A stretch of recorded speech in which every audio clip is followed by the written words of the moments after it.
안녕하세요. 야구 역사 기록실입니다. 이번 주부터 포스트 시즌이 시작되는데요. 과연 이번 가을에는 어떤 전설이 쓰여질까요? 지난 영상에서는 90년대 오비 두산 베어스의 내야를 지킨 김민호 선수의 명예전환 통계에 대해 이야기했었습니다. 이번 영상에서는 잠실 라이벌 팀 간 최초 트레이드의 주인공 터미네이터 김상우 선수의 명예전환 통계에 대해 이야기해보겠습니다. 1965년 10월 19일에 태어난 김상우 선수는 설린상업고등학교와 계명대학교를 졸업하여 1988년 MBC 청룡에 1차 지명되었습니다. 두 시즌간 MBC 청룡에서 활약한 후 김상우 선수는 오비 베어스로 트레이드되었는데요. 이는 MBC 청룡, 오비 베어스 사이에서 진행된 최초의 트레이드였습니다. 9시즌 동안 오비 베어스의 외야를 지킨 김상우 선수는 1998 시즌 후 트레이드를 통해 LG 트윈스로 이적했는데요. 이때 오비 베어스는 현금을 대가로 받았습니다. 그와 함께 오비 베어스로 트레이드된 선수가 있는데요. 상록수 류태근 선수입니다. 선수 시절 그의 기록을 보면 알 수 있지만 그는 정확성이나 OPS형 타자와는 거리가 조금 있는 선수였습니다. 3할 타율을 넘긴 시즌도 2번뿐이며 OPS 9할은커녕 8할을 넘긴 것도 4번뿐입니다.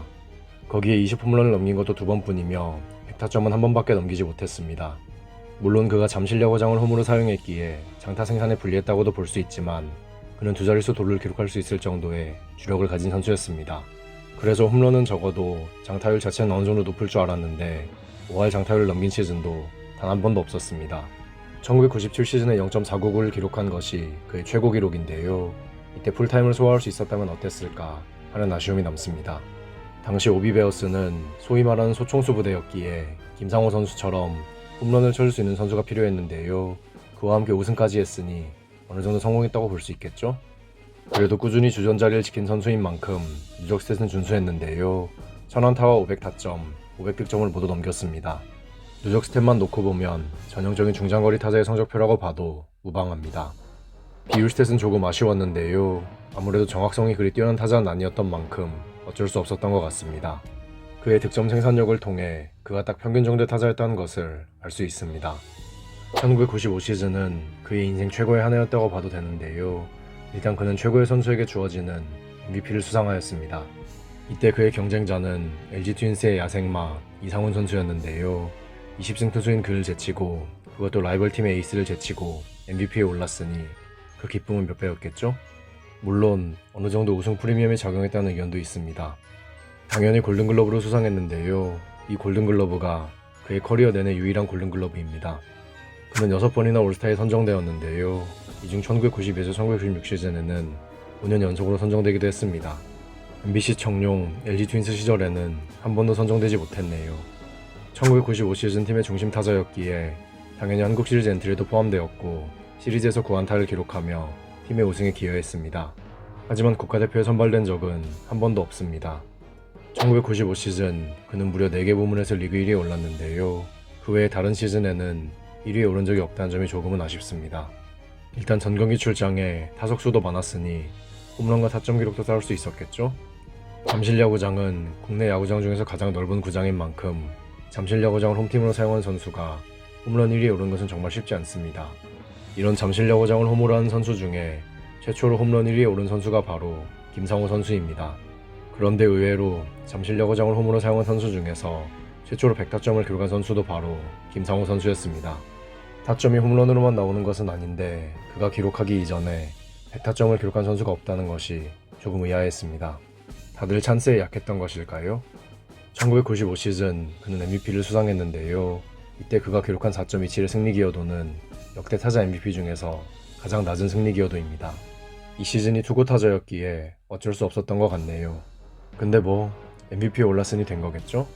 한편으로는 그에게 행운도 따랐는데요. 1년 전에는 바람의 아들 이종범 선수가 리그를 폭격하였고 1년 후에는 리틀 쿠바 박정우 선수가 신인 최초 30-30 클럽에 가입하며 MVP에 올랐다는 점을 고려하면 정말 그도 운이 좋았던 것 같습니다. LG 트윈스와 두산 베어스는 잠실 라이벌로도 불리는데요. 이러한 관계 때문에 두 구단 간의 선수 교류는 없을 줄 알았지만 의외로 많았습니다. 그리고 그 최초 트레이드의 주인공 중 한 명이 바로 김상우 선수입니다. 정확히 말씀드리면 최초 선수 대 선수 트레이드의 주인공이 바로 김상우 선수입니다. 1990년대 오비, 두산 베어스의 핵심이었던 선수답게 많은 기록들에서 1위에 올라 있는데요. 안타 2위가 눈에 띄네요. 정확성이 떨어지는 선수라 어쩔 수 없었습니다. 대신 중심 타자답게 홈런, 타점, 득점, 볼넷, 승리 기여도 모두 1위에 오르며 자신의 가치를 입증했습니다. 비율 스탯은 조금 아쉬웠는데요. 최고 순위는 3위였습니다. 그리고 0.425의 장타율이나 득점 생산력 119.5 모두 팀의 중심 타자라고 하기에는 조금 아쉬운 기록임은 틀림없습니다. 한편으로는 90년대가 얼마나 투구 타자였는지를 실감할 수 있게 해주네요. 현역 시절 그는 양기 헬멧도 아니고 무기 헬멧을 사용했는데요. 이쯤 되면 정말 터미네이터였을까요? 은퇴 후 그는 야구계를 떠나 외식업에 종사하고 있는데요. 보통 김상호 선수 정도의 커리어면 조금이라도 지도자 생활을 하기 마련이지만 그에게는 지도자 경력이 전혀 없어서 조금 놀라웠습니다.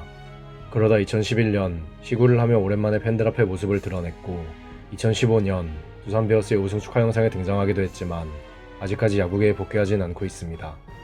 김상호 선수의 명예전당 통계는 2022 시즌 종료 기준으로 다음과 같습니다.